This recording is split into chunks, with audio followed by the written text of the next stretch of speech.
خاموشی کی ایک دنیا ہے، اس میں اگر آپ داخل ہو سکتے ہیں تو پھر ہی آپ اس کا مزہ لے سکتے ہیں۔ چپ سے بڑی کوئی بد دعا نہیں ہوتی۔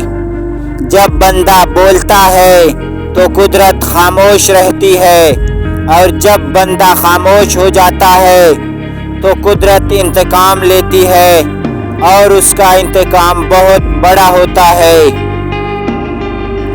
اگر آپ کے ساتھ ناانصافی اور زیادتی کی حد ہو جائے تو صرف اتنا سوچ کر خاموش ہو جانا کہ جو ذات اوپر بیٹھی ہے وہ بہت بے نیاز ہے۔ زندگی میں کسی ایسے شخص کا ہونا ضروری ہے جس کو کچھ بھی بتانے کے لیے لفظوں کی ضرورت نہ پڑے۔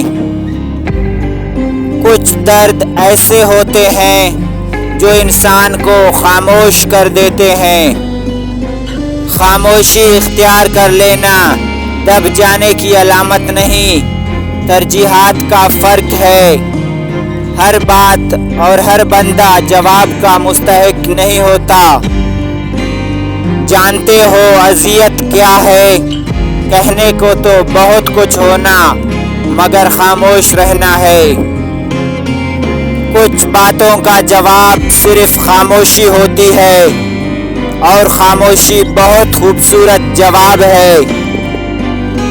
ان کی خاموشی سے ڈرو جن کا آپ نے دل دکھایا ہے، کیونکہ اگر انہوں نے کچھ کہا نہیں یا کیا نہیں تو بدلے میں اللہ ضرور کرے گا۔ چیخ و پکار انسان کے وقار میں کمی کا باعث بنتی ہے۔